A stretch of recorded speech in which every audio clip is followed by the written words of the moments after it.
Hear me in the World Vibes Radio. Why they my use ya? Not take no talkie. Be careful of some places where you walk. Some no know God, them no read Bible. Then we shoot you down with them rifle. Do not bring no guns, come to town. It's World Vibes, tell them leave that at home. Them better bring love, come to town. It's I say spread the joy around. World Vibes Radio. Not the king this, you know. Let's go and teach your youths them. Play some good music. Educate them. Diaspora connection said too little love in this world, mankind.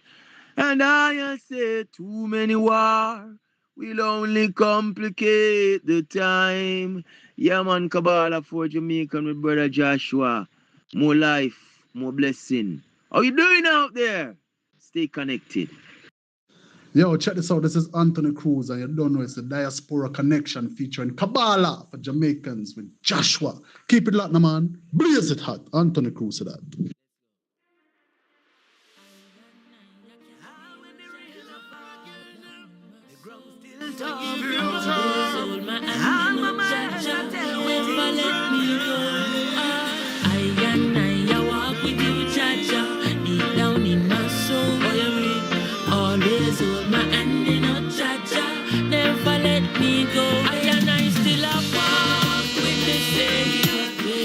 Everywhere that I go, still not left out the most high.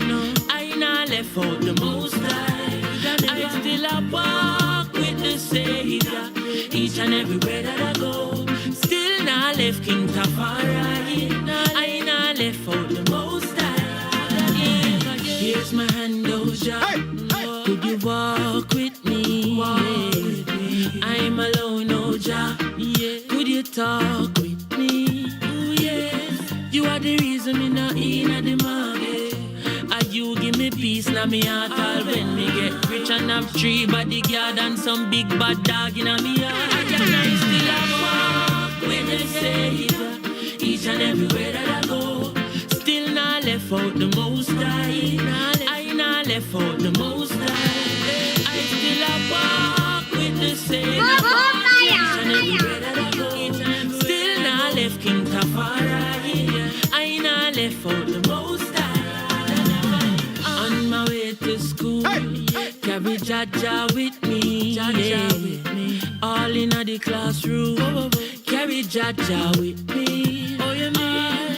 In every lane and every crevice and corner. Still I see yes, him a fi me dan dada. From me a little bit a pitney one order. So all when me turn grandfather. And I still a walk with the Savior. Each and everywhere that I go, still not left out the most high. I not left out the most high. I still a walk with the Savior. Still a walk each and everywhere that I go. Still not left King Tafari. I not left out the most high.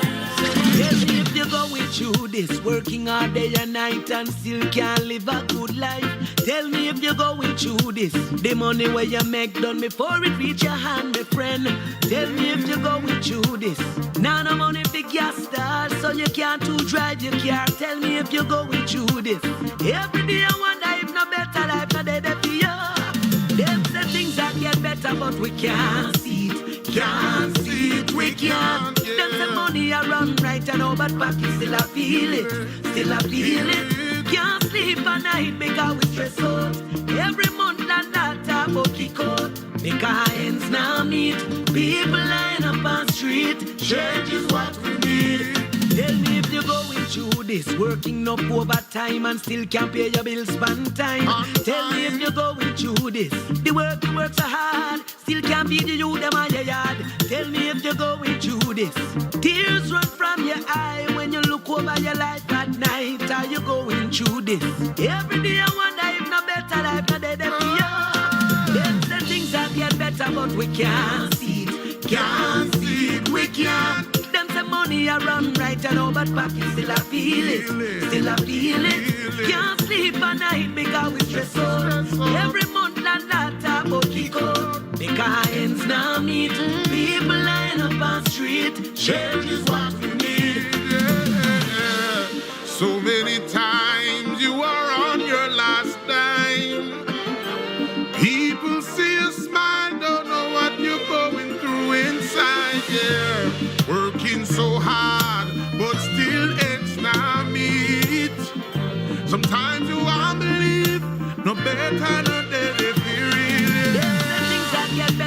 we can't see it.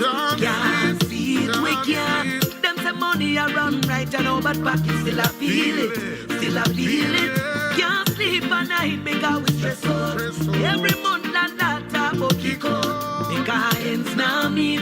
People lying up on street. Change is what we need. Them say things that get better but we can't see it. Can't see it, we can't. Them say money a run right and over pocket still a feel it. Still a feel it. Can't sleep at night because we stress out. Every month and that talk about kick out. Because ends now meet. People lying up on street. Change is what we need. Definitely because the youths broke out bad. I only issue guns for the youths them go rob. The garrison them want treat like home for the dogs. But the ghetto full of star like American flag. Me believe in the ghetto, I swear. Them only promise things but them no mean cause them no care. This are the home for my brothers and my sisters. Some me left for no to jack and me a chant couple scriptures. I know why the youths are rebel. When the story of the ghetto now things don't look well. The dirty work so them a preach, them a go dead and go a hell. Or you fit take away all the things them when the street vendors a sell. I know why the place no run merry. One make your things every day, another one a bury. It's set up you will survive any means necessary. You split up all the ghettos in a war territory. Some easier for them, harder for we. The world need education so I it can be free. More see elevation for the nation. Stop confuse the youth them mind with your television. Hey, technically speaking, my beg no put this in on mind and draw for meeting. Corrupted staff members them get deleting. Them biggest plan is to get rich. Them gaining interest while them in bed sleeping and every day. I know why the youths are rebel. When the story of the ghetto now things don't look well. The dirty work so them a preach, them a go dead and go a hell. Or you fit take away all the things them when the street vendors are saying.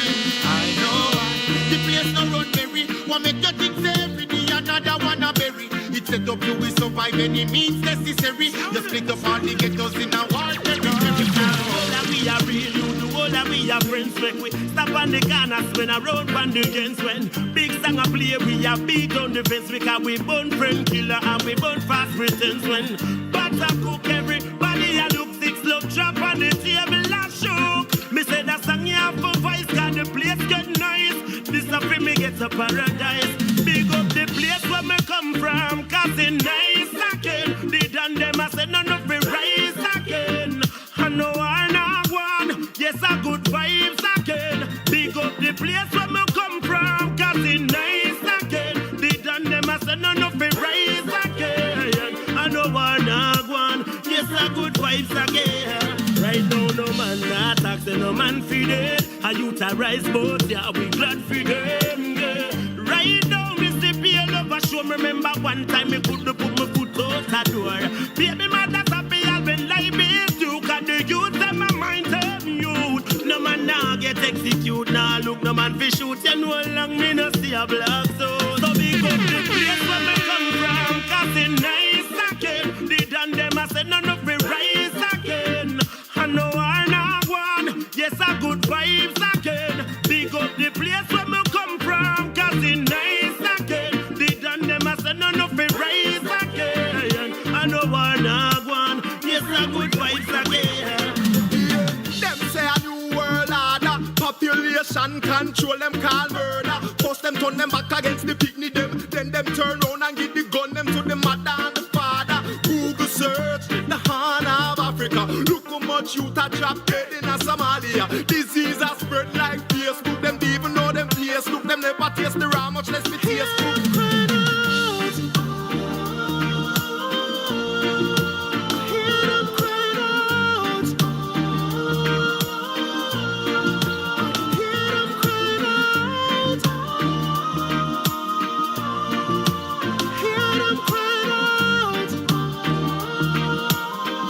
This is Natty King, the man from the east.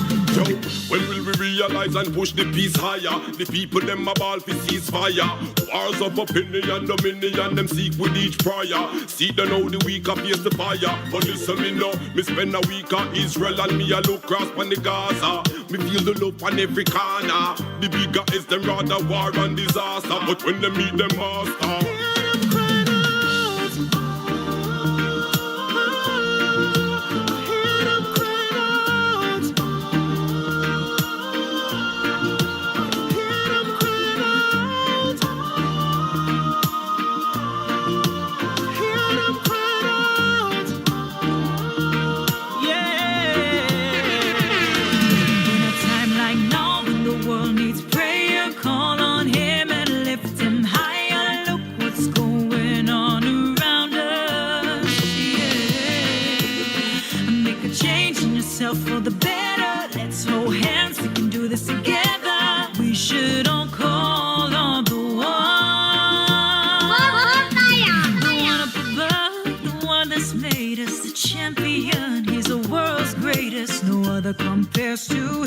it's a blessing.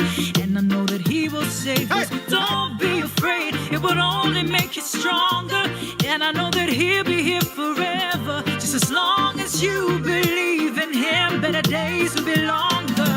In a time like now, when the world needs prayer, call on Him and lift Him higher. Look what's going on around us. Yeah.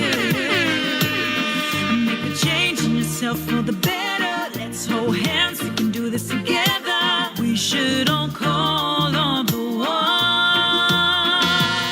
'cause this is more than a worldwide crisis. If you're ready, then we can survive this. How I long for you to realize this. Our prayers will work, 'cause if I pray, then you pray. Pray for better days and peaceful energy. The Almighty, His majesty is listening all the way. In a time like now, when the world needs prayer, call on Him and lift Him higher. Look what's going on around us. Yeah. Make a change in yourself for the better. Let's hold hands, we can do this together. We should all call on the one. I see confusion in your eyes, and maybe you're a little surprised the way we make love under the moonlight. Tomorrow you'll sit in your light. Come away in a dream. This world, it's not what it seems. There be no gold at the end of the rainbow. Birds don't fly anywhere that the wind blows. Come away in a dream. Life is not what it seems. Happily don't always live forever, but my love is getting stronger every day. 1, 2, 1, 2. Oh, stronger every day. Yeah. Oh, they tell me that diamonds are your friends, but diamonds won't be there in the end. I give you my love to remember. I keep you happy, oh, happy, oh, happy, oh. You shouldn't be me bonify. Nothing in this world can justify. Nothing in your heart for I and I. It's you and I, baby. Maybe it's just fate, or time has simply been waiting. Is it chance to bring us together? We can go in search of forever. In a dream, this world, it's not what it seems. There be no gold at the end of the rainbow. Birds don't fly anywhere that the wind blows. Come away in a dream. Life is not what it seems. Happily don't always live forever, but my love is getting stronger every day. Ooh, see the future in your eyes. I realized my baby was gone. She's gone, she's gone, she's gone. I realized my baby was gone. She's gone. 2 weeks now she gone. 10 hours, 30 minutes, 5 seconds since she left me. Now I'm sitting all alone, staring at the phone, hoping she would call. Please, baby, come back and turn this house into a home. 'Cause me without you and you without me is like no melody to my song. No, never thought I'd see the day I see you walk out the door and say you're not coming back. Never thought that I could cry, no, till I felt the tears fall from my eyes. When I realized my baby was gone. She's gone, she's gone, she's gone. I realized my baby was gone. She's gone. If you said we were meant to be, why the hell are you leaving? 'Cause you hurt someone with a careless rumor, mentioned I was cheating. Yeah, you should know and know by now. Jeopardize what we had. Believe in us, don't believe in the lies. Seeing you leave really hurt me, babe. Never thought I'd see the day I see you walk out the door and say you're not coming back. Never thought that I could cry till I felt the tears fall from my eyes. Realized my baby was gone. She's gone, she's gone, she's gone, she's gone. I realized my baby was gone. She's gone. depression is a state of mind. We're trying to get over, but the things ain't fine. We're rising up early in the morning time, yet no man no one wait in line. In the city, in a pity, the leaders get pretty. Some afraid, so them sound the alarm. Beg the youths them to come. Hey. We need food, but a fool them a farm. People about say it hard. Things get hard, things get hard. Home and abroad, ends now meet again. Dollars have no friends from the ends. Church people about to the Lord. Things get hard, things get hard. Most dire of circumstance. Oh, we calling, but there's no response. In their mind, them think them safe. From the system them put in place, I try to treat the underprivileged like a slave, so it cannot stop misbehave. Uptown will be burning down, downtown man asleep on the ground. Siren a ring out and the people a shout, we need justice, them balling out.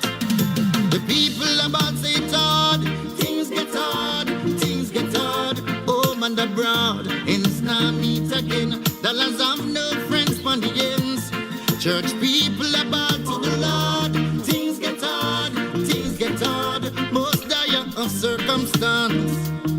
Oh, we calling, but there's no response. Money run out, things rough out. Good evening, everyone, and welcome to another episode of Diaspora Connection featuring Kabbalah for Jamaicans. My name is Joshua. You're listening to the Scriptures Rhythm Medley. And I tell you, I've said over and over and over again, reggae music is the most spiritual music in the world.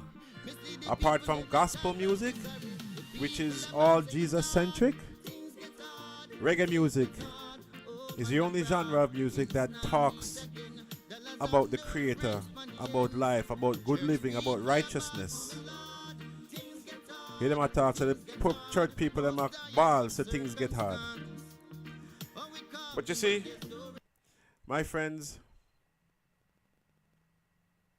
I'm very heavy-hearted today because, a good friend of the Kabbalah Center died Friday and was buried today. His name is Billy Phillips, and this program is dedicated to him and the work that he has done at the Kabbalah Center, being a very close student and friend of Ralph Berg, and a friend of the Kabbalah Center. He dedicated his life to the bringing Kabbalah to the masses. And I have to tell you that, again, like I said, I'm very heavy-hearted because, Billy, he was the first one that I heard talk about. He had a lecture called Kabbalah and Christianity.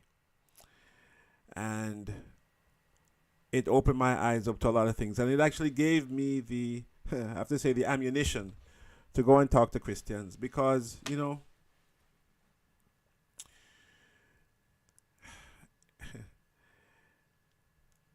a part of me want to come out hard against Christianity and let people know that the doctrine of Christianity is misleading and is weak.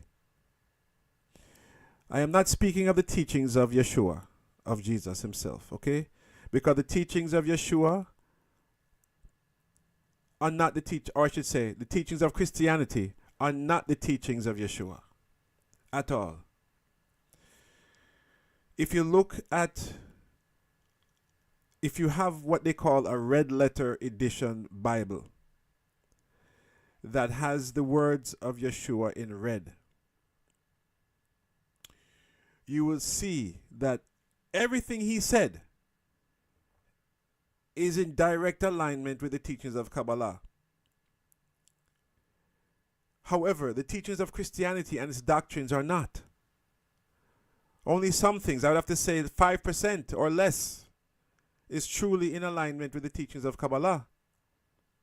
And for those of you who are listening for the first time on World Vibes or listening to us on YouTube, my name is Joshua. I've been a student of the Kabbalah Center in New York City for the last 18 years. I was raised a Christian like most Jamaicans in a Jamaican household. And became a seeker very early. Bible student at, I would say, about, well, read the Bible avidly, 12, 14, in the sense of Old Testament, because again, you know, went to Sunday school, loved the stories of the Old Testament. I was fortunate enough to be raised in a household where my grandmother lived with us, and I always saw her with a Bible on her knee. And our mother was a very strong woman of faith. We were not a religious family by any means, but we were God-fearing. And I am thankful that the Creator quickened within me a desire to want to know. So I read. And I believe a big part of that as well was that the relationship between my dad and I'm the last of 6 siblings. And unfortunately, like most Jamaican men of that generation, I would have to say lacked in the area of fatherhood. And because my mom and my dad divorced when I was 7 years old, and he did not keep up the relationship that fathers should. And I believe that was a part of me running to the scriptures to find my heavenly Father, because even Jesus himself said, "Call no man on earth your father, for we all have one Father, and that's the Creator." Right? So with that, I guess I found solace in the scriptures to get to know the Creator as my Father. And throughout my, days as a young Christian, certain things opened up to me. I read the Bible differently. I didn't, it's interesting because even at about maybe 18, 19, I became an acolyte at my mother's church, which was an Anglican church. And one of the youngest member of the vestry. So I wanted to serve in the priesthood. Not going to school for it, but did the functions at the church, lit the candles, prepared the incense for the priests, to bless the altar, sanctify the altar, and things like that. And I got saved at about 18. And, dedicated my life to understanding and experiencing God.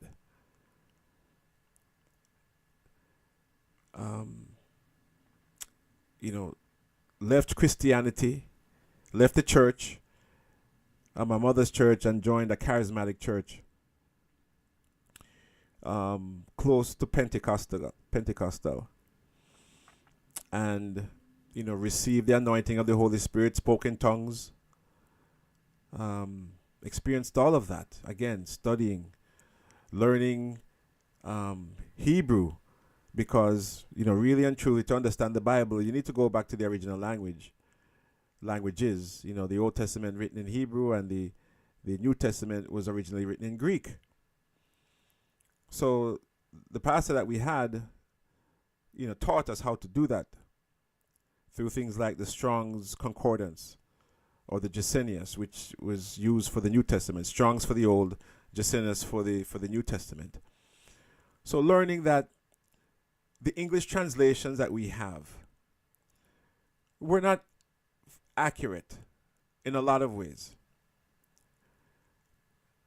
Some words were misinterpreted, mistranslated, I should say.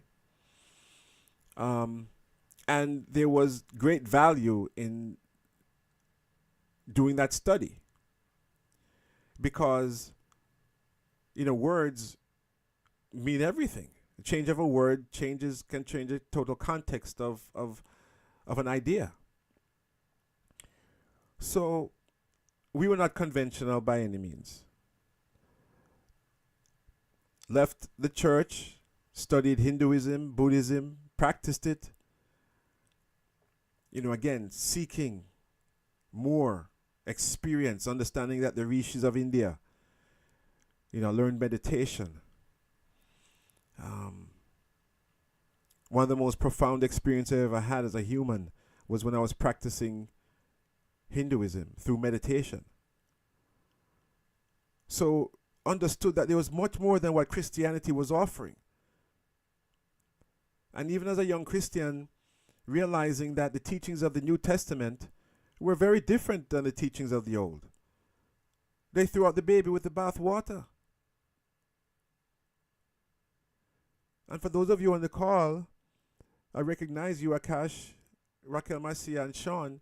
You guys may have heard this before, but for the sake of the audience, those who are listening, maybe listening for the first time, it's important for them to hear this because, you see, I am not here to offend anyone and their faith, but I have to speak the truth. And the truth is that the teachings of Christianity have become a stumbling block and have not allowed the leaders of the Christian church have not allowed their parishioners or the believers to engage in the richness of the knowledge and the wisdom. When you really check it, most Christians don't know their Old Testament. They'll know the New Testament very well, but they don't know the Old. And the Old Testament is the foundation. And not only is it the foundation, but it is the channel. Moses,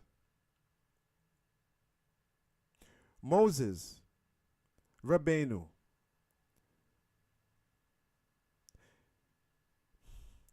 I've said before, it's not by chance or by coincidence that the Torah, which is the 5 books of Moses, Genesis, Exodus, Leviticus, Numbers, and Deuteronomy, subtract Genesis because Moses is not mentioned in Genesis at all. So, the 4 books, Exodus, Leviticus, Numbers, and Deuteronomy, over 200 times it is written that God said unto Moses, or the word of the Lord came unto Moses and said. As we're taught, the Torah does not waste ink. There's nothing superfluous. Everything is there for a reason. We may not fully understand it because we are taught that the Torah is totally concealed. It is encoded. And without the Zohar, which is the principal text of Kabbalah, you are unable to really understand the message and connect to the power and the energy that is in the Torah. Because that is why the Creator gave it to us.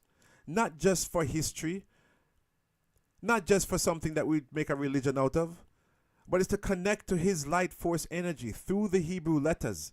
That is why when we're reading in English, we are getting watered down already. Very little power there. And then the interpretations of the stories and the meaning behind the stories, again, very weak. And not truly getting to the source and the meaning of things. When you look at a little country like Jamaica, we're in the Guinness World Book of Records because we have the most churches per square mile than any other country in the world. Imagine that. In the Guinness World Book of Records. Because they have the most churches than any other per square mile than any other country in the world. And yet, we still find ourselves at times on the top 10 list of crime-ridden countries. You have to ask yourself, how effective are the churches?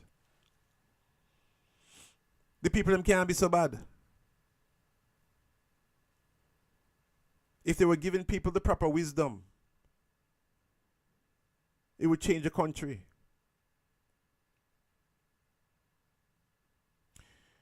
Now, again, as I said, I'm very heavy-hearted because of the passing of Billy Phillips. because he was the one that I first heard a lecture. His lecture was called Christianity, Kabbalah and Christianity. And it was in there that I heard him mention a portion of within the Zohar, the portion called Behar, which is in Leviticus. Is it Leviticus or Numbers? That defines who the sons of God are. And let's see. I'm actually going to send this photo to my email so I can display it for those of you online and those of you on YouTube. Where he says, let's see. And as I do this, again, I want to acknowledge Akash, Raquel Marcia, and Sean as our guests tonight. Good evening, everyone. Good evening. How's everyone doing? I'm good. How are you, Akash? How are you, Marcia? I'm great. It's great to hear you guys. I am great. I am absolutely fantastic. That's the good response. Yeah, man. Very good, Raquel. You know, I'm absolutely fantastic. You see that? You see that? Like every Jamaican I talk to, that when you ask them how you do, what's the normal first response? Not too bad. Not too bad, you know. Not too bad. Right? And when you really analyze that, I said to them, really, what are you saying?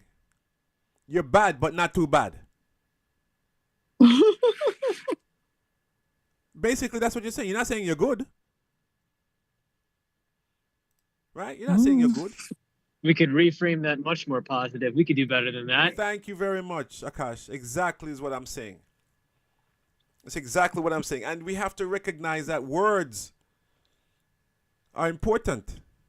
The words you speak out of your mouth is what dictate the life that you'll have. All right. All right. So there you go.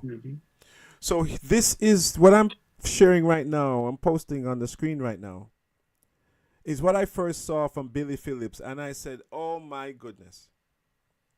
And for those of you listening, what it says is that it is to the glory of the Son to have power over everything. He who strives to know God and his mysteries, the Kabbalah, is the Son of the Holy One. Blessed be he. And in the portion of Behar, chapters 13 and 14, chapter 13 is, to me, the children of Israel are servants. And chapter 14 is the secret of the servant and the secret of the son. Now, for those of you listening, you can see the Zohar online at www.zohar.com.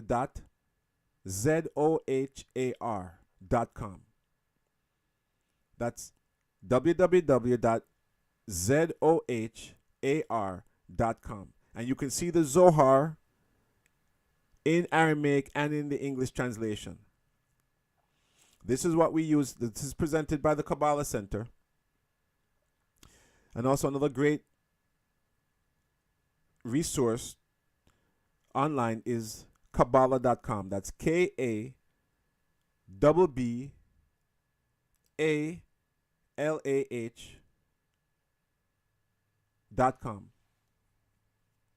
You can get free courses there and a lot of information. Be very careful. Don't go and Google Kabbalah, because so many different things will come up. You have to be careful what you read and what you study from. The teachings of the center are pure and are in alignment with the teachings of Rabbi Isaac Luria from our lineage, the Kabbalistic lineage, the lineage of the sages, and Rav Ashlag. Okay? There's a lot of crap out there. There's a lot of noise out there. So you must be careful. Now, when I read this, when I heard this,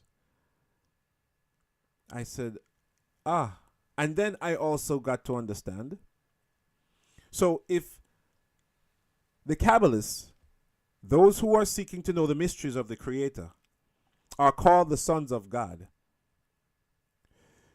that means that all the Kabbalists back in the days of Jesus were called sons of God. Because they were Kabbalists. They studied the Kabbalah. They studied the secrets. Rabbi Akiva, the great sage, it's documented, had 24,000 students. Okay? 24,000 students. And they were all known as Kabbalists. Guess what? One of the prerequisites for joining or becoming a student of Rabbi Akiva is you had to know how to raise the dead. It's documented. It's documented. So Jesus wasn't unique in his ability to raise the dead. Again, he was a Kabbalist. So, the term Son of God was twisted in that they're saying that he was God's only son. That is not true. Because guess what? Even in the Old Testament, God calls David a son. He calls Israel. He says, Israel is my son, my firstborn. And he called Moses a son. And then Paul, even before I go to the New Testament, in Genesis it says, there was a time when the sons of God looked down on the daughters of men, saw that they were beautiful, and came down and had children with them, and they became giants. Okay? So they are sons of God. In Job, it talks about the sons of God came before the Creator, and Satan was also with them. Paul, in Romans 8:19 in the New Testament says, for all creation is waiting for the manifestation of the sons of God. Creation is waiting for those who study the Kabbalah, friends. Why? Because so that they can be shown what the life of a Kabbalist is and how they also can partake of it. So,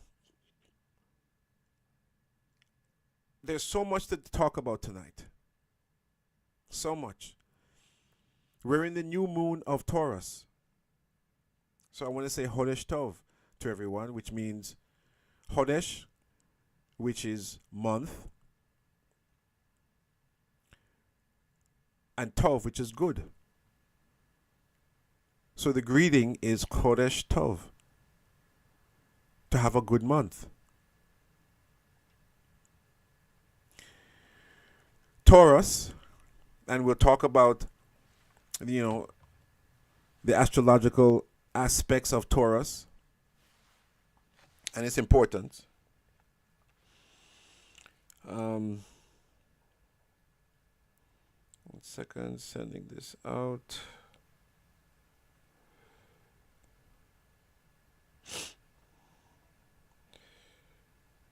You guys have any questions so far before I continue?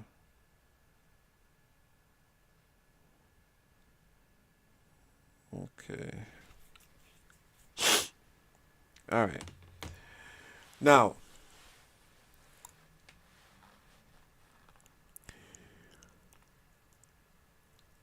the Kabbalists have revealed the importance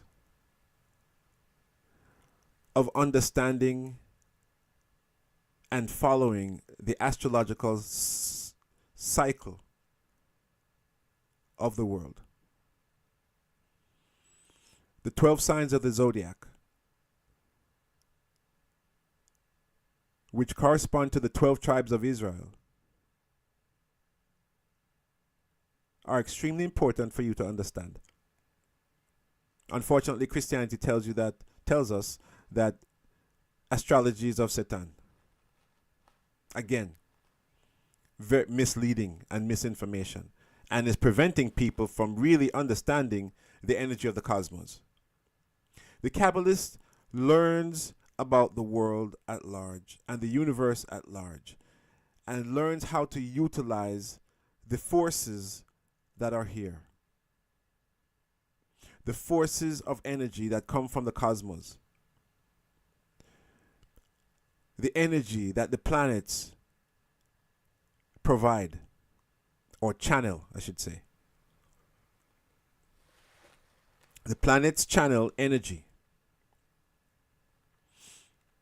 And the month of Taurus, matter of fact, let me bring this up here.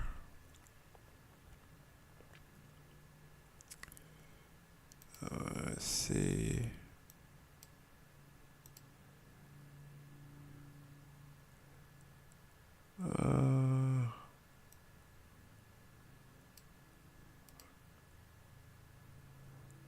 Okay. All right, I have to go to.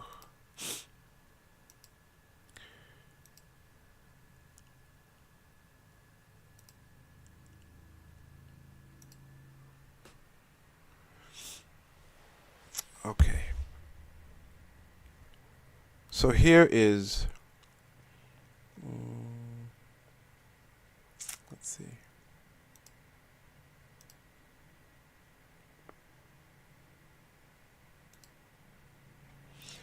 Let me just download this so I can display it better.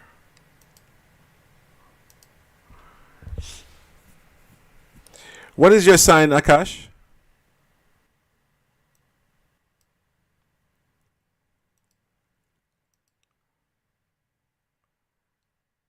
Akash, you're muted, if anything. Yeah. Okay, maybe. Hello, can you hear me? Yeah. Yeah, I'm Leo, August 15th. Leo, okay. And Raquel, I know you're Capricorn. And Sean, I know that you're Scorpio. Okay, what's here? And how about yourself? I'm actually Scorpio Sag. Mm-hmm. I am Scorpio in the Gregorian calendar, but I am Sagittarius in the Hebrew calendar. Mm-hmm. Which is I was told is very and I have Capricorn rising. So to have all those three in alignment is very significant, and I was told that I have an opportunity to finish my tikkun in this lifetime if I do the right things, because everything is in alignment for me to do so, which means that I can get off the wheel of incarnations, which has been my goal even before I started to study Kabbalah, because when I studied Hinduism, the Hindus believe and the Buddhists believe in nirvana, reaching nirvana. Nirvana is a place of bliss, and it's a place where you go, you can get to and not return. In other words, you finished your mission, your tikkun, as the Kabbalists call it, and you don't have to incarnate again. That is the goal. And then there are avatars. Go ahead, Marcy, Raquel. No, I was saying about reincarnation, because remember the young man that I told you that passed away, and his mother cremated him. Okay. I did not know that Kabbalah teaches that if you cremate someone, they can't come back, they can't reincarnate because of the thing in the back of your neck or something like a bone. There's a special bone. Yeah, but actually, okay, I know what Judaism teaches. Mm-hmm. And Kabbalah, which is the science that Judaism is built on, okay, talks about, does not advise people to cremate. Okay. However, that bone that you're talking about is called the Luz bone, L-U-Z. Mm-hmm. Okay. The Luz bone is what is actually used for regeneration, for reincarnation. And guess what? The loose bone is indestructible. It cannot be burnt. It's the It doesn't only, matter. it's the only, eh? It doesn't matter if you're cremated or not. In other words, if you're cremated, okay? If you are cremated, the loose bone remains. And the Zohar even talks about the loose bone and how it is used, right, for reincarnation. So, you know, the reason, again, I don't know the full reason why they do not recommend, okay, cremation, because again, the body can be rebuilt through the loose bone. Of course, a different body. It's like the soul. It's as if it's the loose bone contains the DNA of the body at that time. Because guess what? Your soul comes back. It doesn't come back in the same body, and it doesn't use the same loose bone. Right? It doesn't use the same loose bone. So, I think again, I don't know the fullness behind why they teach that. But yeah, I because know, Kierenberg had written a book about it, so I said I was going to read it and just to kind of. But I know what the Zohar says. Right? And also, when I was practicing Hinduism, I learned that the Pandits, because Hindus practice cremation. Okay. The Pandit, which is the Hindu priest, knows exactly where to go and pick up the loose bone. Right? So they go and they do that. So they understand the importance of the loose bone. So I'm glad that you mentioned that so that I could share, right, that information with you and with our listeners. But yeah, you know, and what they teach also is that the body should be interred within 3 days. Right. You know? Not that long 9 night thing that we have. Well, yeah, Lord, oh God, please. You know, they kept my mom for a month. Yeah. You know what I mean? And the reason for that is because a person cannot continue their journey until the body, cannot continue their journey the way they're supposed to until the body is in the ground. That's why they do it as soon as possible. Right? So all of these things is knowledge, that important knowledge. Yeah. Right?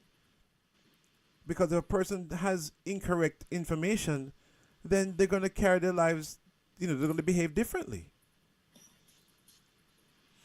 So, you know, as I mentioned, that this is the month of Taurus. So happy birthday for all the Taurians out there. And what I'm showing on the screen here is the letters, the Hebrew letters that are responsible for the month of Taurus, and for the planet, which is Venus. Right? So the Pei created the constellation of Taurus, and the Vav is responsible for the planet Venus. Let me see. And I'm actually going to read from Rav Berg's book, Kabbalistic Astrology. I highly recommend. You have this book yet, Raquel?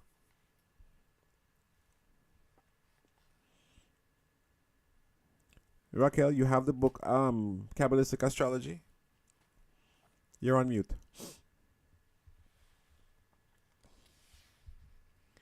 I recommend that you get it if you don't. Akash, you know, you would I think appreciate this book as well, and Sean, because I know you guys love knowledge. You can find it. You can actually get it hard copy. You can check Kabbalah.com, the bookstore, or you can possibly pick it up on Amazon.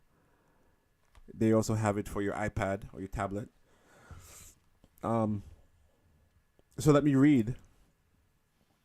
Yes. Uh-huh. You said something to me, Joshua. Sorry. Yeah. were Do you asking- have the book, Kabbalistic Astrology? Yes, I do. Yeah. So I recommend that you read, starting at page 77, it's talking about the month of Taurus. Taurus, okay. So I'm actually going to read some of it right now. So it says Iyar, which is the Hebrew term for Taurus, is the second month of the lunar year, and usually occurs in April or May in the Gregorian calendar. Ruled by the planet Venus, the Roman goddess of love and beauty, Iyar is named the month of light. The Aramaic letters connecting us to Iyar's positive aspects is Vav, which created the sign. Oh, okay, I had it the other way. Which created the sign of Taurus. So Vav created the sign of Taurus, and Pe created the planet Venus. All right. The letter Pe was used by the Creator to create the planet Venus. Now, for those of you listening for the first time, Kabbalah teaches that before there was creation, before anything was made, the Creator formed the Hebrew letters.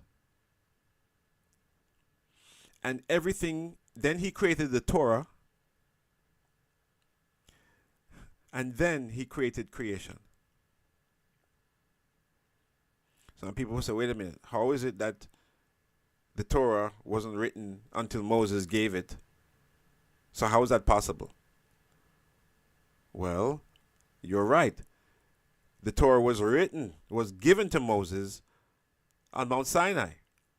But the Torah already existed.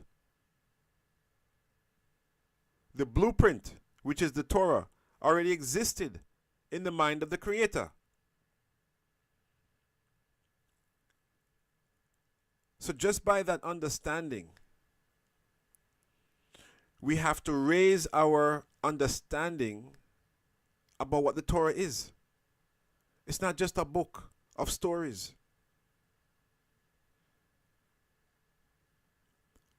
It is tremendous energy, the light force of the Creator.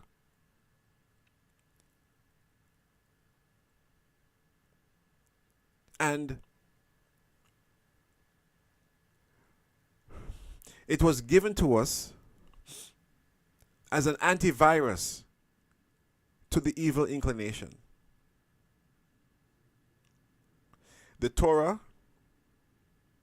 and the secrets therein, the energy which is encapsulated by the Hebrew letters, was given to us so that we could combat our evil inclination and make the world into the paradise it was intended to be. That's why the Torah was given to us. And then the Zohar was revealed. The Zohar, which is secrets, the secrets of the Torah, how to connect to the secrets of the Torah, what the Torah is actually saying to us. Because without the Zohar, we could not connect to the energy, the true energy of the Torah. So, my friends, it's really all about the Zohar today. That is why we have such a push to get a Zohar in every home. That's the importance of it.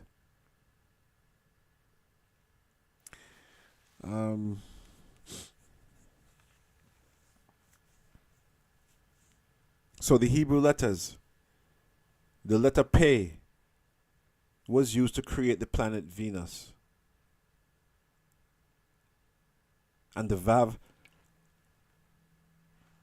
was used to create the constellation of Taurus and the sign. On my screen, are the three angels that are associated with this month. Hasdiel, Amriel, and Kadmiel. We can call upon these angels during this month for their assistance.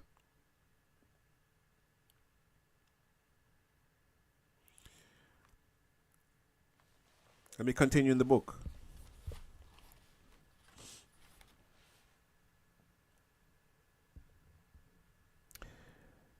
It says, taken together, these letters tell us that during the month of ER, the force of judgment is present in the universe.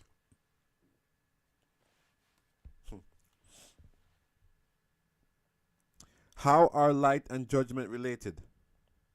How can we best take advantage of the possibilities this month offers? Because every month offers different opportunities, different energy.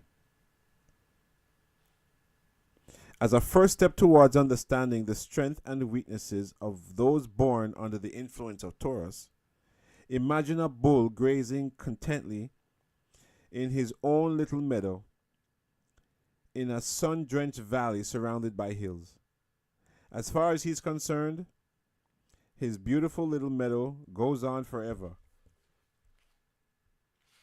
He can't see any fences from where he stands, and he just assumes that there aren't any fences anywhere.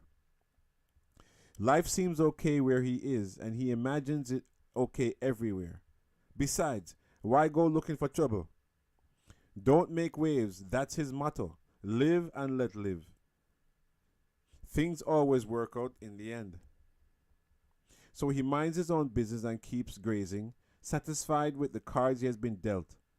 He's loyal, consistent, patient, tolerant, law-abiding, friendly, dependable, non-judgmental, and heck, he's usually pretty good looking to boot. What more could he ask for of himself? Good question. What more could he ask of himself? For most of us, the world is such a patchwork of good and bad, success and failure, darkness and light, beauty and darkness. Beauty and ugliness. That when we see personalities like the bulls, we are tempted to leave them alone in their comfortable Pollyannish ways. And this is precisely what most Taurians would prefer. They don't want to be changed. They don't want to be bothered. They don't even want to move. And it's easy for us to see why. The light is very warm on their backs. The world Taurians live in is bathed in light. Venus, Noga. Noga is the planet name in Aramaic, and that rules Taurus. Noga means light. For Taurians, light is everywhere. A beautiful, dazzling, but sometimes blinding light. And because of this, Taurians need to be they tend to be eternal optimists, focusing on the positive and disregarding the negative. Nothing seems to upset them. They refuse to attribute bad intentions to anyone. Confronted with a nasty situation, it is not unusual for Taurians to respond with indifference. The situation will right itself. The light will take care of it. For this reason, Taurians often seem to lack ambition, initiative, and imagination. But it's not that they don't possess these attributes. They just don't want to use any reason. They don't have any reason to use them. Because of the abundance of light in their lives, Taurians can get complacent, self-satisfied, or smug. They are comfortable exactly where they are. Taurians often look imposing and are usually burly with a wide neck. The organs that correspond to Taurians are the throat and the tonsils, making them prone to sore throats, tonsillitis, or other illnesses specific to these areas of the body. Taurians' physical heaviness is generally reflected by their personalities as well. They are docile, placid, and quite stubborn. Their reactions are always measured. They do not panic easily, and they rarely lose their temper. Even their joy is expressed in a restrained manner. Taurians love comfort. Their homes, spouses, and possessions are all precious to them. Acquiring and keeping these things is one of the ways that they express their power. To keep it all intact and may excuse or ignore any any snub, insult, or pleasantness. Some Taurians will fiddle while Rome burns and overlook even the most uncontrovertible evidence of impending disaster.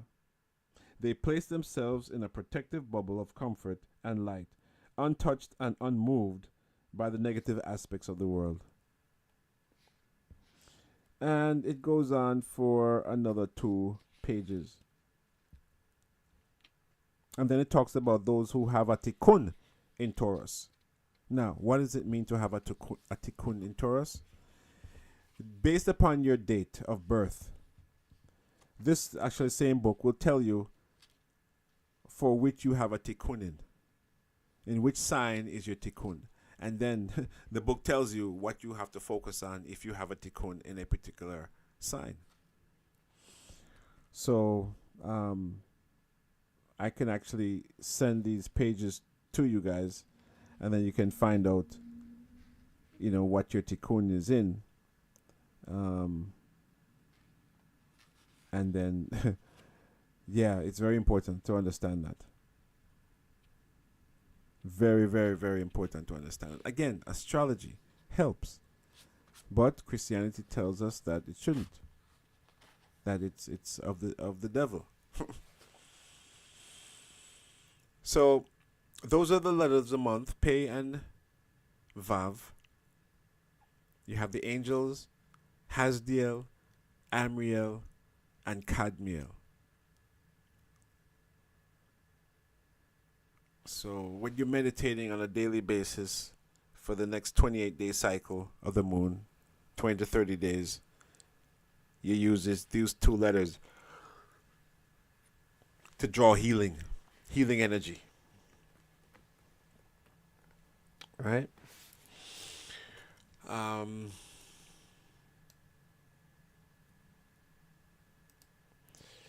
Any questions so far? Okay. So it's 9:08. I am going to take a quick 3-minute break. I'm going to play a tune, and I will be right back. You're listening to Diaspora Connection featuring Kabbalah for Jamaicans. And again, my name is Joshua. And when we return, I'm going to talk about the angels, more angels, for the month of Taurus. And then we're going to get into our main topic, Kabbalah and Christianity. Okay.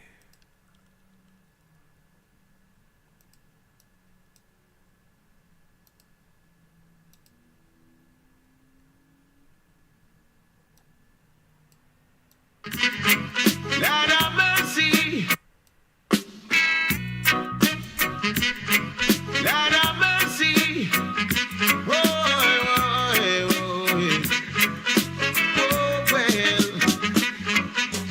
Fire upon a week at Babylon and the free talk could have never get me down. And though they tried to use me and abuse me, I leave them with a frown. Me bona fire upon a week at Babylon and the free talk could have never get me down. And though they tried to use me and abuse me, I leave them with a frown. The work goes for so long on them plantation, and me never get paid. Or gold they stole away, how many life them slay. Now them works and slap them in them face. Why yes, you are your cook and go to well. Cause after we know under your colonial spell, and all those false doctrine that you compel. Hey, and all those books you stole away, all those kids you led astray. Wait on your judgment day. Bobby wrong. Me burn a fire pan a week and Babylon and them freezer coulda never get me down. And though they try to use me and abuse me, I leave them with a frown. Me burn a fire pan a week and Babylon and them freezer coulda never get me down. And though they try to use me and abuse me, I leave them with a frown. See ya, get to use me, I beg you be wise. Cause pirates them we strike by night. I want come trick you with them black and white. Whoa Lord, hey. But be careful what you sign. Cause some things get you victimized and it will get you paranoid. So burn them out. Fire burn a week and Babylon and them freezer coulda never get me down. And though they try to use me and abuse me, I leave them with the frown. You burn a fire pan a week and Babylon and them freezer coulda never get me down. And though they try to use me and abuse me, I leave them with the frown. Boy, boy, boy,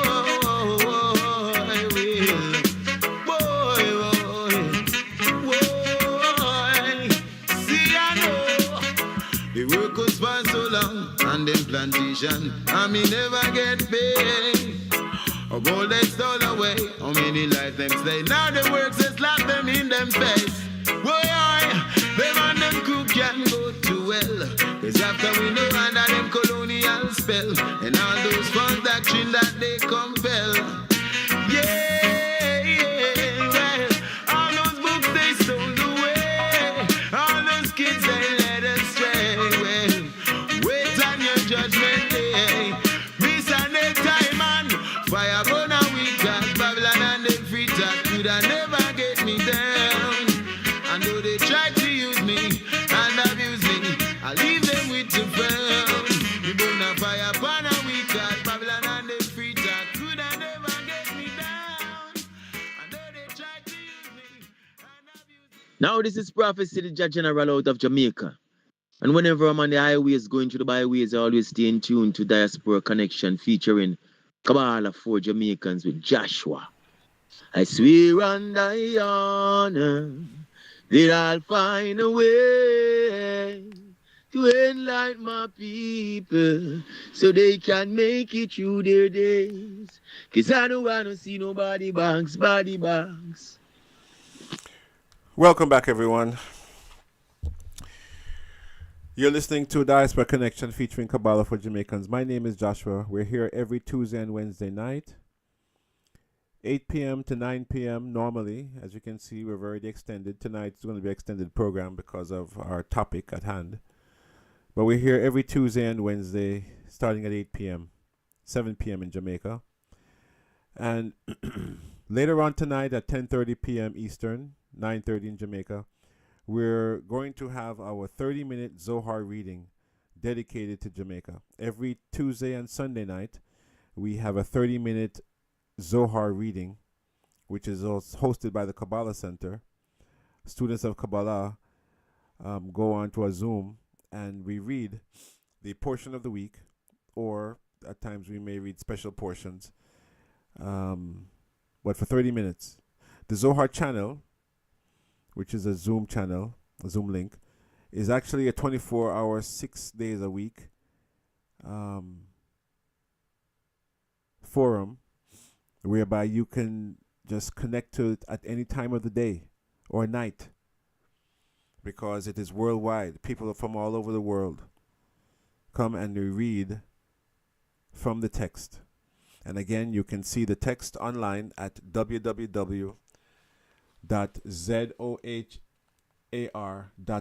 zohar.com. So, and again, I'd like to welcome and acknowledge on our program Akash, Raquel Marcia, and Brother Sean. Brother Sean, who's in Jamaica. So big up, Sean, for representing. Give thanks and being a channel to the people in Jamaica. Blessings, blessings, Joshua. Sean recently received a lot of mini Zohars that he will begin to distribute out in the area where he is. He is in between Clarendon and Mandeville. So he has a lot of Zohars that he's going to start to give out. Again, our mission is to get a Zohar in every home. Why? Because of the energy of the Zohar. The Zohar is written in Aramaic, which uses the same 22 Hebrew letters as the Hebrew language. But Aramaic is a very special language in that negative forces cannot interfere with it. So when we want to make a direct connection to the light force, we use Aramaic. And that is why the Zohar is so powerful, because it actually comes from a higher place on the tree of life than the Torah. So the Zohar is used to help us to connect to the energy of Binah. And that is where the Zohar comes from the energy level known as Binah on the tree of life. All right. So we were talking about, again, we're in the new month of Taurus.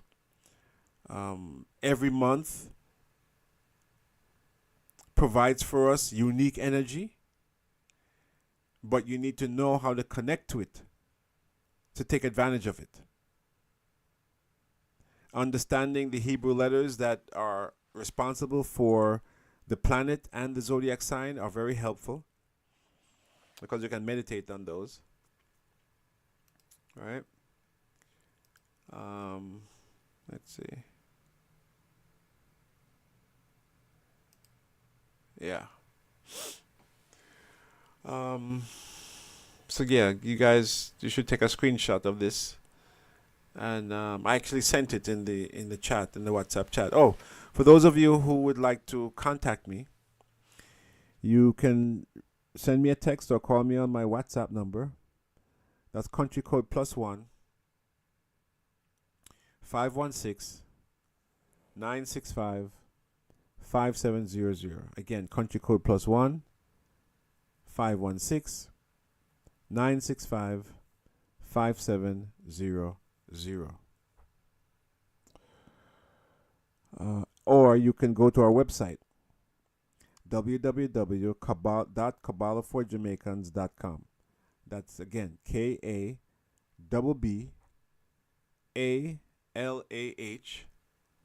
the number 4, and Jamaicans, JAMAICANS.com. All right.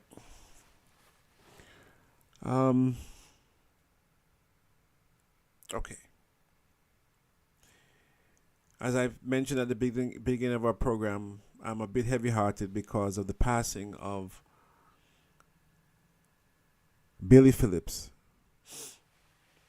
who was a student and close friend of Ralph Berg. Billy dedicated his life to bringing Kabbalah to the masses and interlocking very closely science with the Zohar and the teachings of Kabbalah, in that he even went to NASA. He went to NASA and gave a presentation. I am trying to locate his lecture, Kabbalah and Christianity, and hopefully I will have it tomorrow night to play it.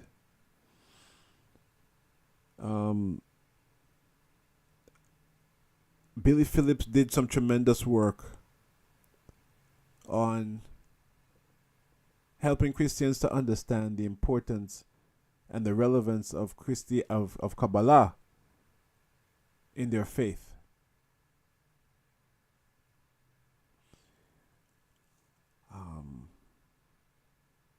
And the knowledge, he shared the knowledge of Jesus as a Kabbalist.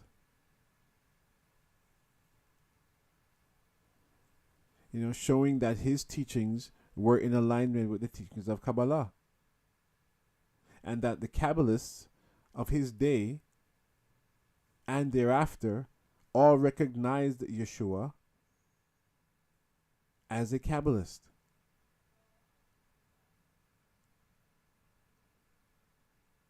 As a Kabbalist. So we will continue to carry on his mission. Because as we know, Jamaica is a Christian state, predominantly, 99.9%. And it is our mission. It is the mission of the Kabbalah Learning Center of Jamaica, which is a non-profit organization in New York, for us to share and to spread this wisdom.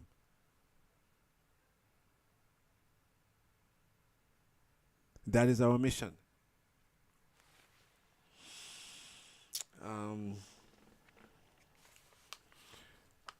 Because when you look at the Jews, when you look at the Israelites, okay, modern day Jew, they're a very small percentage of people wherever they go, and yet they will always find themselves on top.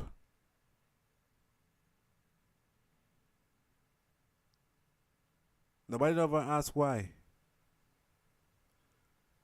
They must have because they're chosen. They're God's blessed people. You really think that God have a special set of people that Him bless and not bless everybody, other people? The reason why Israel is blessed the way they are is because of what they do and what they follow. They follow the laws.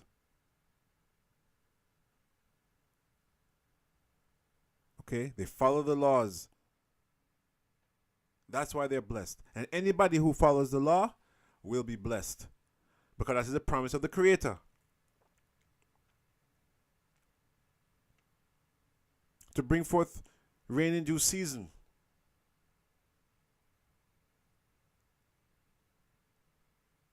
The rain will come.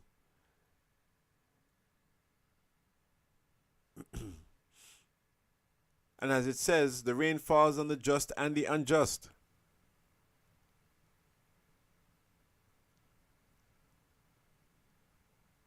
So,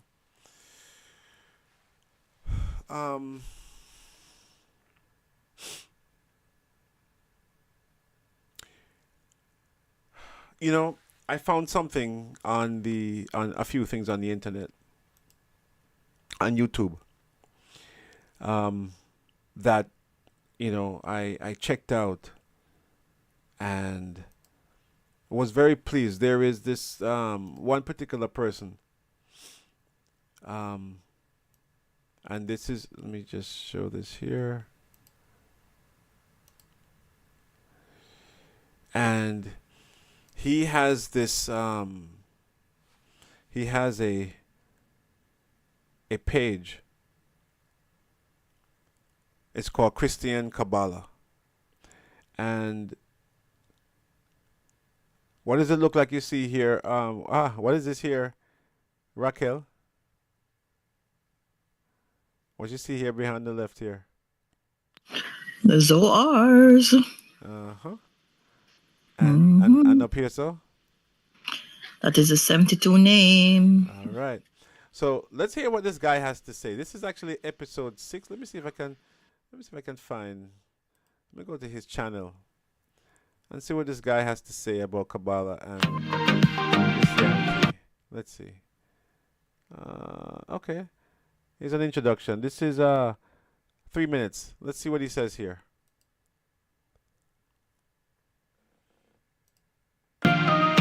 Welcome to our new video series called Journey to Jesus. This is going to present Kabbalistic ideas and tools that will allow you to draw closer and closer to Jesus. The upcoming Journey to Jesus live stream sessions are intended to only be about 15 minutes long. As a result, I wanted to present this particular video that will present some of the underlying concepts that we'll be drawing upon in those upcoming videos.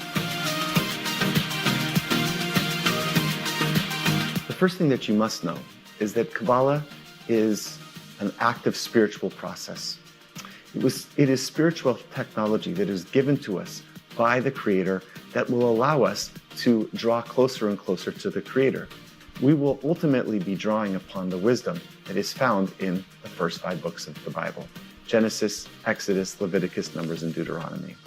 However, Kabbalah teaches that the wisdom in these books is completely coded. We need an additional source that helps us understand the true spiritual principles. And according to Kabbalah, that is the wisdom of the Zohar. That is the book of the Zohar. The second thing that Christians must know about the Torah and about the Zohar is that each week a portion of the 5 books of Moses is read on Shabbat or on the Sabbath. The reason why this is important is because the Torah, and therefore the Zohar, is already divided up into weekly portions. And so this particular Journey to Jesus series, we will be presenting specific elements that were written in the Zohar and in the Torah that are applicable each week. And the last concept that I would like to talk about is the Christian idea of sanctification. By definition, the sanctification process is the process by which a believer is set apart and made holy through the work of God in their life. It involves spiritual growth, transformation, and becoming more and more Christ-like in character. Within New Testament teachings, the idea of sanctification is vital, and yet there does not seem to be any tools provided by the church that allow us to sanctify ourselves. Kabbalah is the process of sanctification. It is the process of looking within ourselves, identifying dark aspects within ourselves, and then transforming those dark aspects so that we become more and more like Jesus. I look forward to seeing you in the first live stream. The first live stream will be December 1st, Sunday nights at 9 p.m. Pacific time. Have an amazing day. I love you all. See you all soon. All right. This is very interesting. I like what this guy, it looked like this guy was a student. He was a student of the center for sure. Somewhere along the line, he was a student. Because of the things that he said. Let's see. Did any short thing from Billy? You know, I didn't find. Again, I'm hoping. I've been speaking to the people at his company, and asking them to locate that video, that lecture called Kabbalah and Christianity. Because let me see. I deleted so much email that I probably won't even find anything. Yeah, it's not. I searched so many different places. Let's see.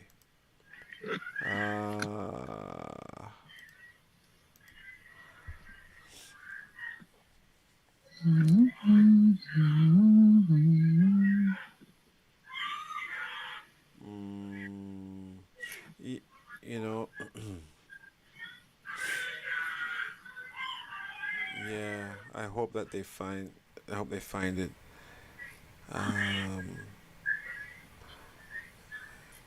Here he is in a lecture by Gosh.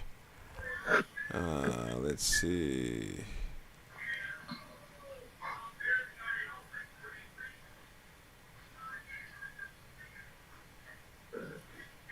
You know what?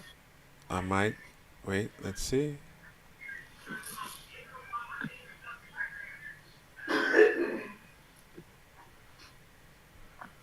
Let's see.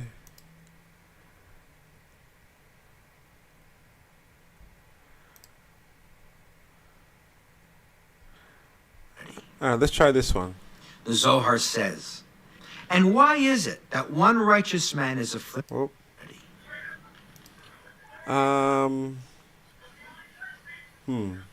This seems like it's in the middle of something. Let's see.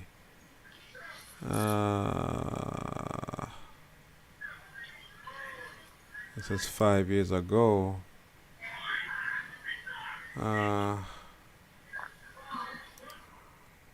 Let's see. Let's go back here.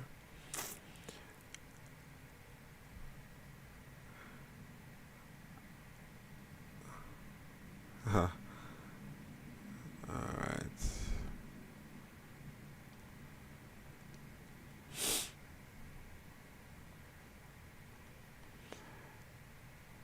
Yeah, it used to be. Mm,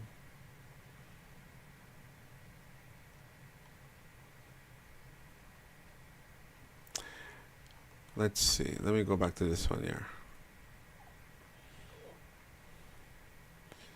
Let me just do this. Billy Phillips.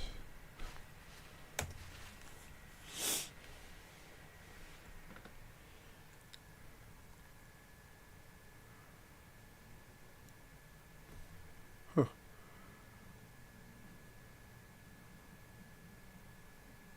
Okay. Messiah, 72 Names of God.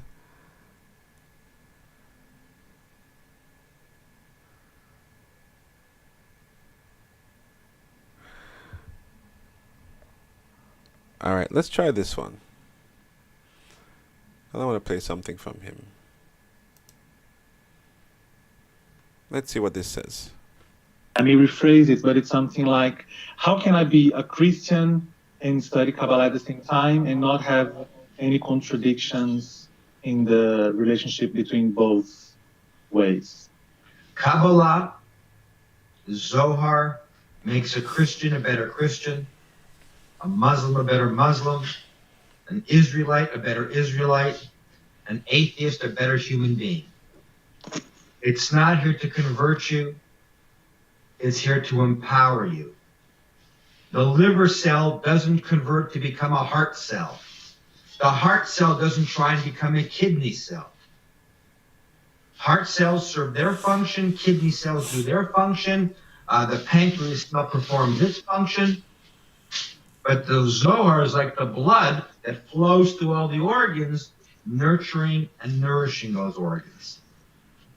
So, can he still go to church and be a Kabbalah student? I just answered that. Not only can he still go to church, he'll be a better church goer, a better human being when he's in that place, and he's going to understand what he's getting from that place better and becoming a living example of the true teachings of that church, because they're all found and rooted in Zohar. And Zohar takes away the literal meaning and shows you the beautiful spiritual essence of what's hidden inside Scripture.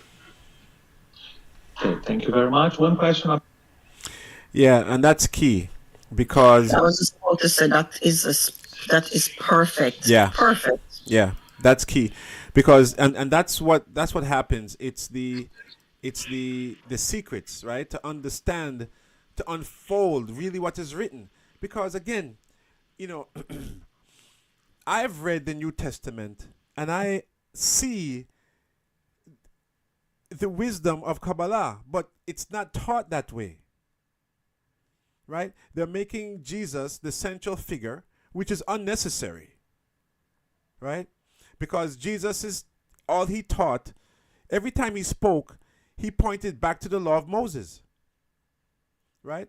But you see, again, because the church fathers wanted really to limit the amount of information that they gave people, and they wanted to really control people, they didn't really want to tell people the truth because they don't want people to be liberated. They want people to be dependent on them.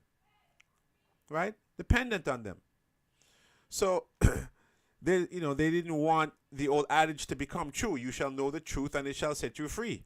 They didn't want that. Right? So they kept people in the dark. Let's see. There's another one here. Let's see.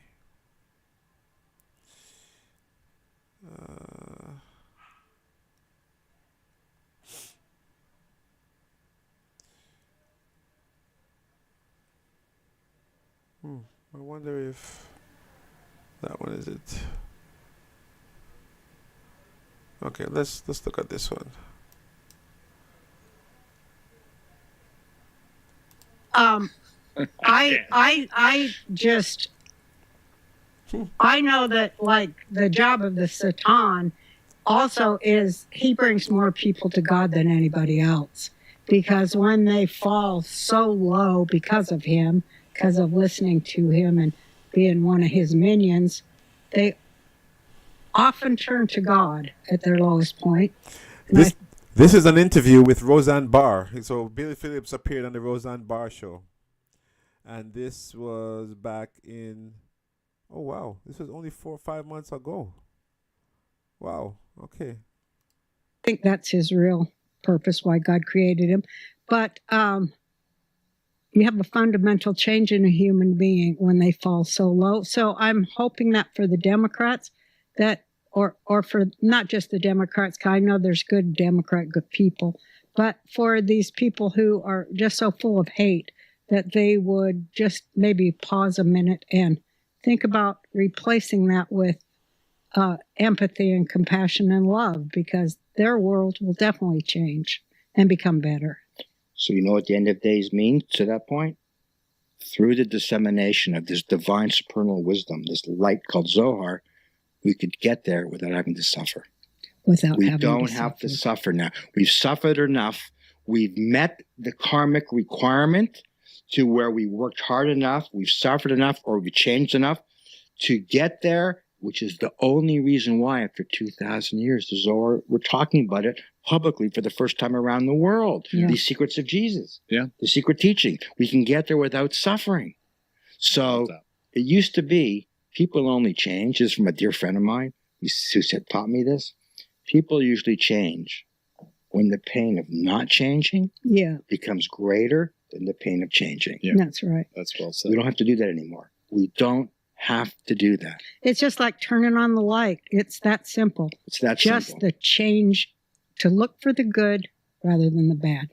That's the change. Can you give me one example of a Jesus teaching that was born in That the was Zohar? what? That was from the Zohar. All of it. All Give of me it. one, just Turn for our the Christian other friends. cheek. It's all about not reacting. Mm-hmm. Turn the other cheek, because if you react and you hit them back, Pray for your enemies. You're fighting darkness with darkness. You're gonna, even if you're right, the worst thing you can do is be right for all the right reasons. Rav Berg used to teach. We lose it on somebody. And what did you just say after turn the cheek? What did you say? Oh yeah, love your enemy. We know it intellectually. Pray for the captives to be set free from Yes. Satan. That's all Zohar. All of that is Mhm. Zohar. And it's Very not about morals. Love your 'cause it neighbor as works. yourself. Yeah, I can't do that, but I love it. Feeding, what was it, 300 with one fish and one loaf is Kabbalah. The next thing we need to talk about in another session. Yeah, please come back. Because the Zohar talks about quantum physics, right, relativity, heart disease, everything. What's next now? It's not a coincidence that Silicon Valley and others are looking for it. It holds the secret to achieving biological immortality. No, I know. How we end I up. remember the Rob telling me, how's this for funny? They found the gene for immortality inside the cancer cell. Of course. I remember That's him pure saying Kabbalah. that. It's pure Zohar. Yeah. Wow, you have to come back. But there's more. There's secrets. We have it all. You know, with all of our help, just being a little bit more kinder to people and resist that ego. And we're talking about in your home. Instead of yelling at your spouse, tone it down a little bit. You're moving galaxies in the cosmos. Yeah, you are. We're not here to change the world.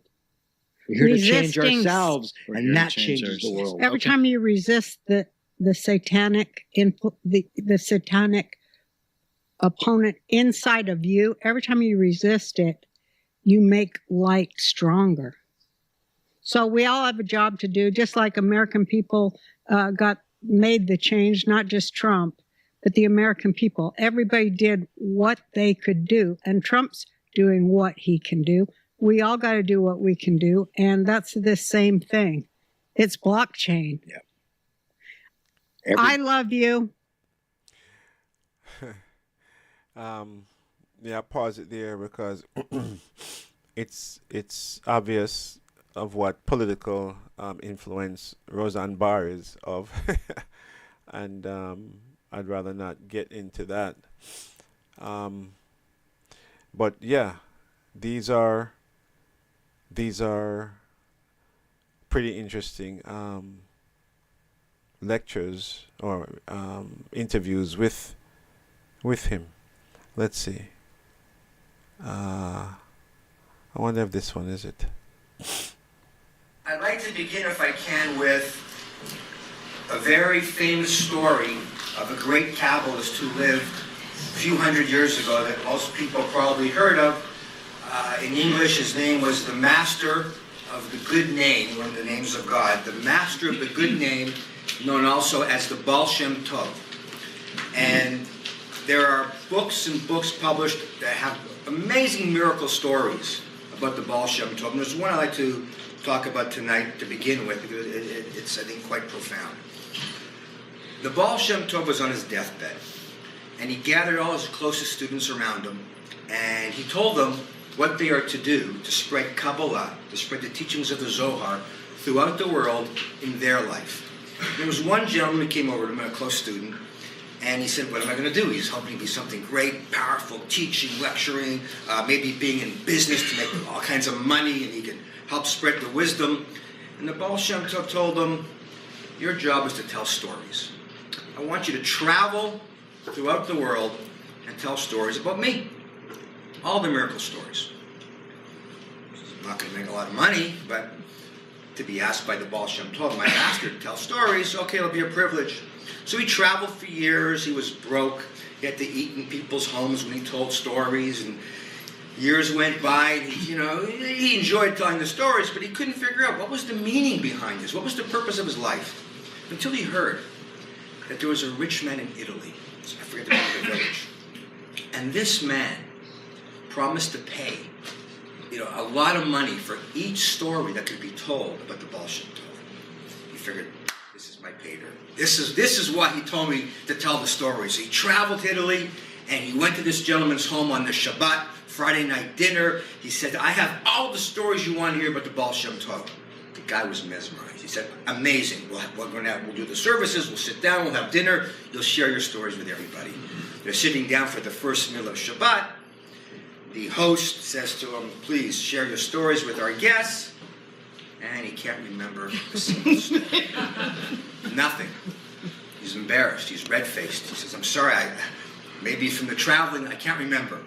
So the rich man says, listen, don't worry about it. Tomorrow morning, after the Torah reading, we'll have second meal. You'll tell your stories then. Second meal comes. Everybody's waiting with bated breath to hear the stories. And he begins and can't remember a single story. Same thing happens at the third meal. Shabbat ends, the guy's heartbroken, embarrassed, humiliated. He let this man down. He's got no money for himself for the stories. He can't figure out why he couldn't remember. And the man said, don't worry about it. I understand. You lost your memory. It's not a big deal, but thank you for spending the Shabbat with us. And the man left. He's on his horse and carriage. He's in this village, and he's a good 2-3 hours away from the Baal Shem Tov's home. And he sees in the village a house, and it's all boarded up. Windows are boarded up, everything. And a story comes to him. And he debated, should I go back and tell him? He says, I have to. He's going to think I was a fake, a phony, he's talking about the money anymore. I have to go back and tell him this story. So even though it's great hardship to travel all the way back, he goes back, knocks on the guy's door. The man opens the door, and his eyes are bloodshot. He says, listen, I have good news. I remember the story, but I remember the beginning. I remember the end. I don't know the middle. He says, get in the house. I want to hear the story. I don't care. Even a partial story is better than nothing. So they sit down, and this is the story he told. He said, once I was with my master, my teacher, the Baal Shem Tov, and he had us travel to a village, because they used to travel everywhere to bring protection and light and energy to different regions throughout Europe, because there was a lot of pogroms and persecutions. And so they would travel to different places. So he says, one day we traveled to one village, and all the homes were boarded up. So the Baal Shem Tov stopped the horse and carriage. We all got out. We knocked on one door. We went inside, and we said, what's going on in this town? Why are all the windows and doors boarded up? And the homeowner said, there's a persecution taking place. The bishop and the army they're going to literally cause a massacre here, and we're all protecting ourselves. So the Baal Shem Tov said to me, the guy says to the rich man, says to me, go out there and you call the bishop and tell him the Baal Shem Tov wants to see him now. Well, I was afraid, the guy says. There was 1,000 soldiers, crowds of people, but I had to go. So I went out there, and it was like the parting of the Red Sea. All the townsfolk spread apart. I went up to the bishop, and I said, excuse me. I thought he was going to kill me right on the spot. I said, but the Baal Shem Tov, the great Kabbalist, wants to see you in that house. Well, the bishop looks at me and says, you tell him if he wants to see me, come see me. So I went back, he said, and I told my master, I said, he won't come, he wants you to go to see him. So the Baal Shem Tov said to me, no, you tell him this is the last time. Go back out there, you tell him to come see me right now. My heart was pounding, the guy says. I went back out there, everyone's looking at me, the army's there loaded with their knives and swords and weapons. And I went to the bishop, I said, the Baal Shem Tov wants to see you now. And I was stunned because the guy came. So I'm now walking with the bishop and we're walking through the crowd and we go into the home. And then the Baal Shem Tov took the bishop into this private room. They had a conversation. Next thing I know, maybe an hour later, the bishop comes out. His eyes are all bloodshot. And he calls off the whole massacre. That's all I remember of the story. Well, the wealthy man starts to break down and cry. He says, I was the bishop. He said, I was born a Jew, I was an Israelite, I converted, I assimilated. I wanted to show that I was a true enemy of the Israelite nation, and I ordered this massacre to take place. And then when I came to see your teacher, your master, he opened up something inside of me. He gave me a little Kabbalistic wisdom. He showed me the true light, and I changed my mind, and I begged him for forgiveness. And I cried and I cried and I begged and I begged. And I said, how will I know when I'm forgiven? And the Baal Shem Tov said, when someone comes along in your life and tells you this story, you'll know you're forgiven. So when you came to my house and couldn't remember, I knew I didn't do enough yet. So when you left my home after Shabbat, I was begging. I opened up my Zohar. I was begging. I was praying. I was crying with God. He came back to my door and he came and told me the story. So there are many books with similar profound stories about the Baal Shem Tov and the miracles of the great Kabbalists. And the reason we tell these stories, and this is the important part, so pay attention. You have a prayer in your life that's not getting answered. You're praying for somebody else who needs a prayer answered. You try Zohar, you try Shabbat, you try Rosh Hashanah, you try all the technologies, not religion. We try all the technologies of this path of Kabbalah, and you're still not getting an answer? The Kabbalah said, you know how you get an answer? Just tell a story of the great Kabbalistic history, and that miracle story will answer your prayer. So tonight, we're going to share stories, not about a Kabbalist who lived in the past, but about my teacher, who's alive today, thank God, Bli Hara. And in our generation, we will see the arrival of immortality, though we may not know what that means right now, but we will see the arrival of immortality because we're going to share some miracle stories tonight about Kabbalist Rav Berg. And you are here for one reason, to get your prayers answered through the power of hearing these stories.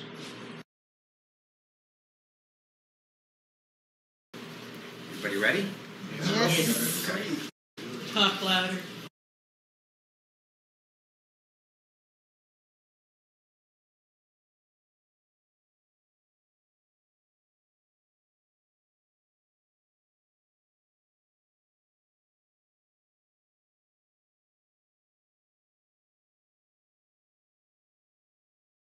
Recognition and honor to Billy Phillips for the work that he has done.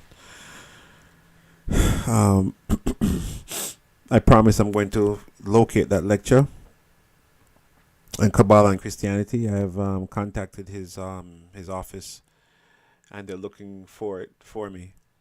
Hopefully, I have it. I can play it tomorrow night. But it's eye opening, and for any of Christians who are listening,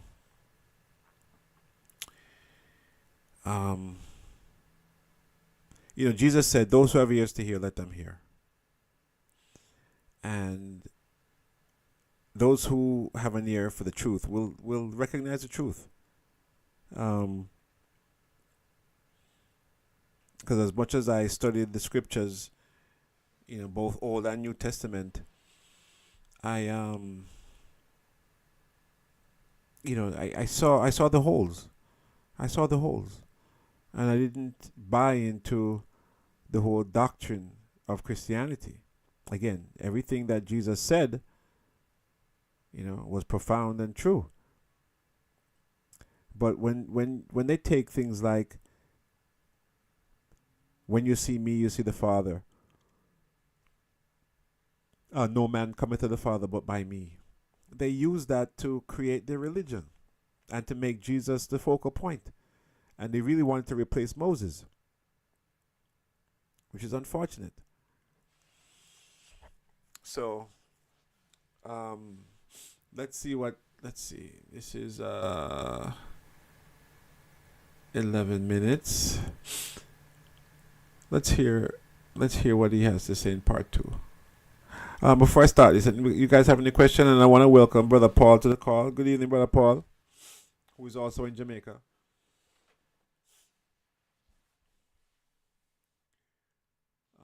Good evening, Brother Joshua. Blessed one. Yes, brethren.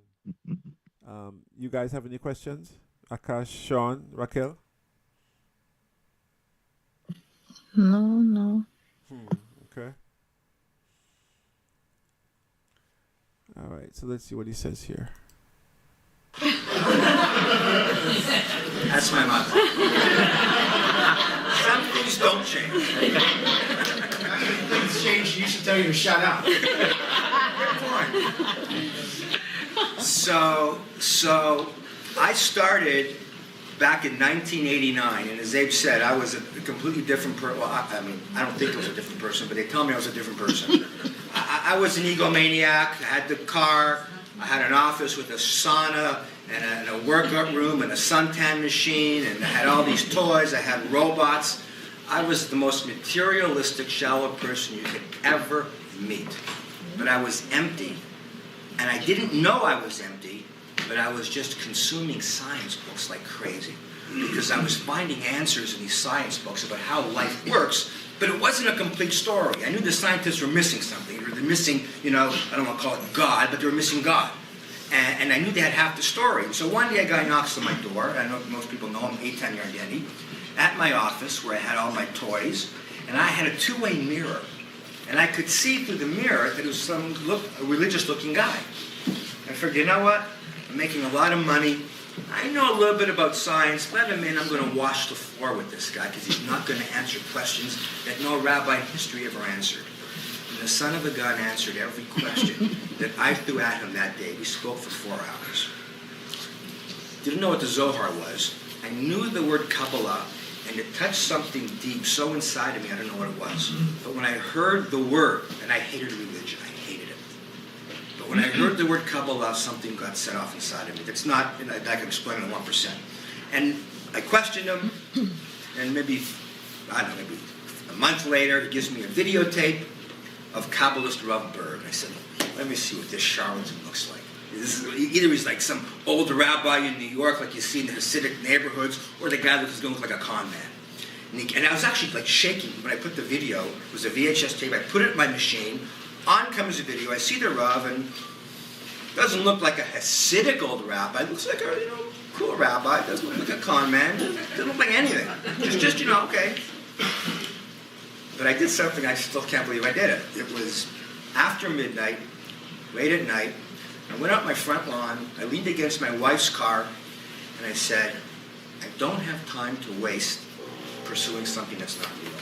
So I need a sign. And I have to tell you what the sign is, God, because I don't have time. I don't want to open for interpretation. I need a sign to know if this man is the real deal. That's exactly what I did.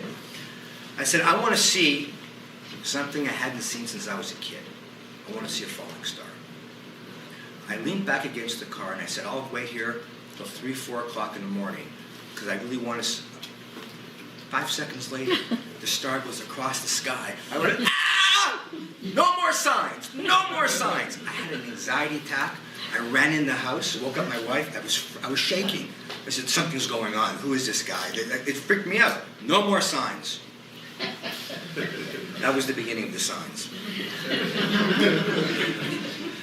Began studying Kabbalah, and what I learned, I'm going to simplify 24 years now. It took me 24 years to learn. I'm going to make it so simple for you now. What's Kabbalah? The Kabbalists teach us, everybody in this room right now has the power of mind over matter. Right now, if you're studying Kabbalah, you know we teach about certainty. You must have certainty. If you have certainty, you can control your reality. No. You already have certainty. You already have the power of consciousness and mind over matter. It's not something we're trying to achieve. Here's the problem. We have certainty in our own doubts and cynicism. And that's why we remain doubtful. We have the power, listen carefully, of mind over matter, and we, with our mind, believe matter is more powerful than our mind, and so it is. We just handed over the power of mind over matter to matter because we believe matter is more powerful than my mind. We all try and get rid of our doubts. You know why your doubts exist? You believe in them. You're convinced they exist, so they exist. You believe chaos is the only reality, and so it is. You believe something is too good to be true, and so it remains that way. If you want to doubt me right now, you will be right, and you'll be in a reality where I'm wrong. Enjoy your reality. Kabbalah says no. If you can remove the doubt, the worry, the fear, the skepticism, anything that subtracts and takes away from your happiness, then you're going to see your dreams and you'll manifest your dreams. But we don't see our dreams. We see our dreams along with fears, along with doubts. Are we going to achieve our dreams? So, striving for certainty is not the goal. Certainty already exists. The power of consciousness already exists. In fact, the Kabbalists teach, this one's a mind bender, Mashiach, Messiah, is here right now. Immortality is here right now. All your loved ones who have departed are here right now. The reason we don't see them and experience that reality is because we don't believe. And it's not, this is the key point, you're not going to get there by intellectualizing it. Okay, there's mind over matter, and I'm going to reclaim my power. You can't think your way out of it. You have to cleanse and purify your consciousness. You got to purge the doubts. You can't think your way out of it. And that is what the path is all about. The Torah was given to Moses for one purpose, to purge the doubt from our minds. That is the only war. And with Purim coming up, it's nice we're talking a week before Purim, the whole purpose of Purim is, it says in the Torah, it says, Moses, go wipe out the nation of Amalek. Right? Wipe out every man, woman, and child. And because of that statement, Muslims kill in the name of God, Christians kill in the name of God, Jews kill in the name of God, but nobody opened up the Zohar to see what the Kabbalists have to say, and they show us, as most people know here, the nation of Amalek doesn't exist. It's a code for the word doubt. The word doubt in Hebrew and the word Amalek in Hebrew is the same numerical value, which is the clue which the Kabbalists say we came to wage war against our doubts. The little children that God said to Moses, wipe them out, are those little doubts we have every day, the little insecurities. If you don't kill those little doubts and insecurities, they grow bigger. And they grow bigger till they become adulterated, and your whole consciousness becomes adulterated. And therefore, we're living in a world, whether you can accept it or not, that we created with our belief system. So what I learned in a very difficult, hard, challenging way is how to cleanse and purge yourself of those negative thoughts, fears, phobias, anxieties, doubts, cynicism, skepticism, to transform your own life. When I came here 24 years ago, I came to change the world. I soon learned the world doesn't need me to change it. I really came to change myself. And that is how we change the world.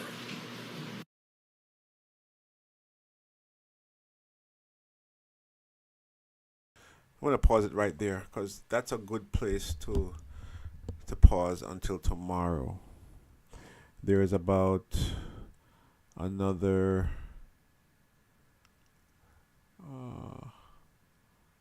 there's only another 3 minutes, but it's 10:01 right now. We have 10:30 is going to be our Zohar call, and what Billy just said is the key, and it's very different from Christianity because Christians are very judgmental people, and they think that they have all the knowledge and the wisdom, and they judge everybody based upon their doctrine, which is not healthy, and it hasn't helped anybody. So the key to Kabbalah is to change yourself. Look within yourself. You have to understand, learn the teachings, learn the science, and use the tools. You heard him say that there are no tools. There were no tools in Christianity other than prayer and praying to Jesus or the blood of Jesus, right?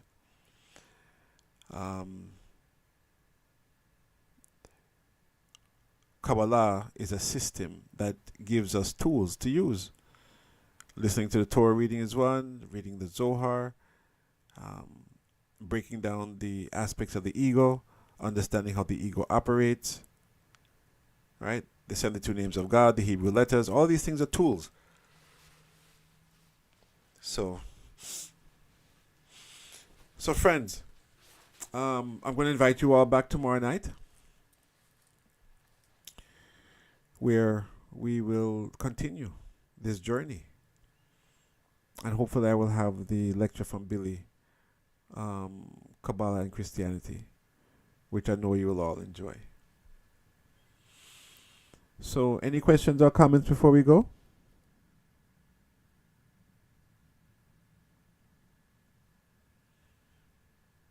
Yeah, man, we can't wait till tomorrow night, Joshua. I was quiet as I mostly seen in the house. I hear you, man. Yes, you're very quiet. I have to soak up everything. Yeah, man. That's good. The key is to become a student, and, Yeah. and a good student too. Information is what we need, the true information, not distorted messages or nothing like that. That's it. That's it. Yeah, that's it. All right, everyone. Well, actually, I invite you all to join us back at 10:30, where we have our Zohar call, which is in less than 30 minutes. Okay. And I'll post that link in the WhatsApp chat. Again, you've been listening to Kabbalah for Diaspora Connection featuring Kabbalah for Jamaicans. My name is Joshua. If you'd like to get more information, you can either go to our website, which is www.kabbalahforjamaicans.com, or you can give me a call on WhatsApp, country code +1 516 965 5700. Again, country code +1 516 965 5700. Until tomorrow night, everyone, good night.